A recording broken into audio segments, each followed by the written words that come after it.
Joining us now, Charles Marino, former DHS advisor and Secret Service agent. It's always good to see you. Also the founder and CEO, we should mention, of Sentinel Security Solutions. Thanks for being here, Charles. Sure, Natasha. Good to be with you. I know you've covered Presidents Clinton, Bush, and then Vice President Biden as well. Do you think protection of RFK Jr. is warranted and important at this point? Yeah, what I can tell you is there's obviously, based on the family name, important historical context here.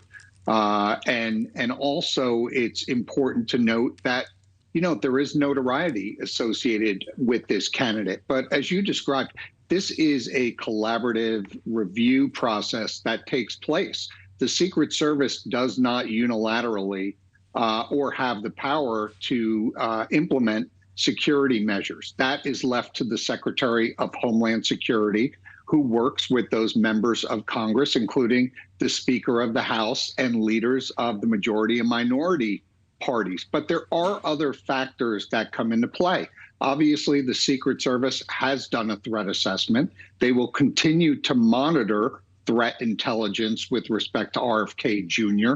But then you have oddities that come into play, like polling, and whether or not RFK Jr. will be the de facto nominee of the Democratic Party.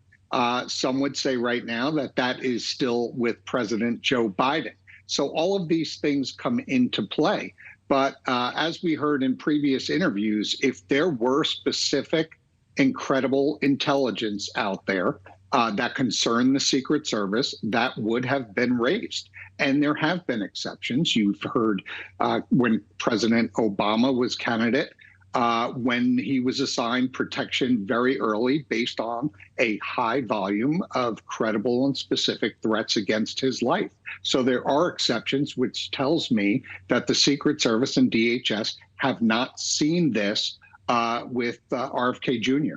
I really appreciate that piece of context. If Secret Service protection at this time were to be granted for RFK Jr., does that automatically open up a large expense to cover numerous other candidates at this time, or is it always case-by-case basis? Well, it does. And you heard referred to the intelligence document, 67 pages, that was submitted by his now private security company. And yes, ultimately, this is of great expense, either directly to the candidate, which it is right now to RFK Jr., or ultimately, if Secret Service protection is authorized and implemented, to the taxpayer. So, let's not ignore that there is a financial mechanism here. A reason why RFK Jr. would want to transition from private security to the Secret Service, and that is in fact financial. Yeah, we I don't mean, know of course, exactly how much money he's raised. to your point, Charles, of course he doesn't want to drain his own coffers if he can, Right. put that cost elsewhere. One last question for you. How much does it cost the American taxpayer to cover a candidate as they're campaigning? Like, even rough ballpark? Yeah, we can go as high as, anywhere between $500,000 to $1 million a day, depending on the specific intelligence that is forthcoming and what type of protection detail is required to mitigate those threats. So it gets very expensive, which is why you see an enormous cost associated with the president and vice president and their security. Yeah. So it certainly hits pockets deep. I can assure you that his current coverage right now is nowhere close to that.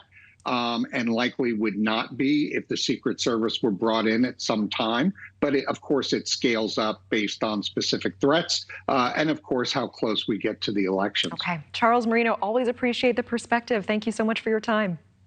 All right. Thank you, Natasha. Thank you for watching. Go to newsnationnow.com to find News Nation on your television provider. And don't forget to click the red subscribe button below to get more of News Nation's fact-driven, unbiased coverage.